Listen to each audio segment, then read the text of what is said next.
In the U.S. Army, strength isn't just physical, it's mental, emotional, and disciplined. Before dawn, as the first light breaks over a military base, silhouettes of soldiers are already in motion. Running, lifting, climbing, sweating. Every movement is filled with precision and purpose. Across their determined faces, you can see young men and women transforming before your very eyes. This isn't just about exercise. This is about readiness, resilience, and the mindset of a soldier. Today, we're taking a deep dive into the U.S. Army physical fitness test. To understand the present, we have to look back. The concept of testing physical strength has always been central to military life. Old footage shows soldiers doing push-ups in the dirt, running in formation, and lifting logs. Fitness testing in the U.S. military dates all the way back to 1858, a time when survival absolutely depended on stamina and grit. As the nature of warfare evolved, so did the Army's definition of fit. For decades, the standard was the Army Physical Fitness Test, or APFT, focusing on push-ups, side-ups, and a 2-mile run. But modern battlefields demand more. So, in 2019, the Army introduced the Army Combat Fitness Test, or ACFT. This wasn't just an update, it was a revolution. The message became crystal clear.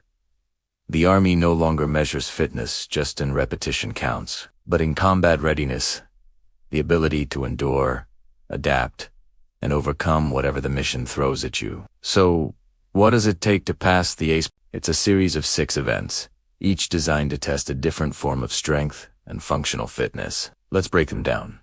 First up, the 3-repetition maximum deadlift. You hear the thud of weights hitting the ground. Soldiers bend their knees, tighten their grips, and pull with everything they have. It's a simple, powerful act. They aren't just lifting weight. They're lifting the immense responsibility every soldier carries on their shoulders. Trainers watch every rep, ensuring that proper form, not ego, defines true strength. Next, the standing power throw. This event explodes with energy. Soldiers hurl a 10-pound medicine ball backward over their heads, sending it soaring through the air. It's not just about raw muscle. It's about explosive power and coordination. This is the kind of power needed to move gear, scale a barrier, or react instantly in a high-stress situation. The third challenge is the hand-release push. You see rows of soldiers moving in rhythmic silence. They drop, press, lift their hands completely off the ground, and push back up again. The motion might look mechanical, but it serves a deeper purpose. It builds discipline, muscular endurance, and an unwavering attention to detail. Every single rep is a lesson in consistency and control. Then, the test kicks into high gear with the sprint drag carry. This is one of the most grueling parts of the entire test. Soldiers dash across lanes, drag a 90-pound sled, shuffle laterally, carry 2 40-pound kettlebells, and then sprint to the finish. The air is filled with the sound of metal scraping on pavement and drill sergeants shouting, "Move, move, move, move." This is where sweat, fatigue, and raw determination collide. It's a pure test of anaerobic capacity that quickly separates the prepared from the unprepared. After that chaotic burst of speed and power, the tempo slows for the plank. Rows of soldiers hold their positions, bodies trembling, locked in a silent struggle against gravity and fatigue. You can see the pain on their faces, but you can also see immense pride. As the saying goes, strength isn't always loud. Sometimes, it's found in that quiet, unbreakable stillness. Finally, the test concludes with a classic 2-mile run. The early morning mist hangs over the track as soldiers pace themselves for the final push. Some struggle, others glide, but all of them are pushing through the whirl of exhaustion. The sound of footsteps, heavy breathing, and heartbeats creates a rhythm that carries the scene to its climax. The finish line, where grueling effort finally transforms into triumph. This is where the mental battle truly takes over the physical one. It's not about how fast you can run, but how long you can fight the voice in your head telling you to quit. Once the sweat dries, the evaluation begins. The ACFT uses a 600-point scale, where each of the 6 events can earn a soldier up to 100 points. The standards are demanding and they vary based on a soldier's military occupation. A soldier in a combat role, for example, faces a different set of physical demands than someone in a support unit. But the principle is universal.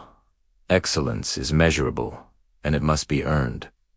But what happens if you fail? On this test, failure isn't defeat, it's data. It's a starting point for growth, showing you exactly where you need to get stronger. Passing the ACFT doesn't happen by accident. It's the result of months of dedicated preparation that transforms civilians into soldiers. Inside gyms and on open fields, soldiers lift, run, and train together. But it's not just about the workouts. Recovery sessions, balanced diets, and proper sleep are all treated with equal importance. The training is just as much mental as it is physical.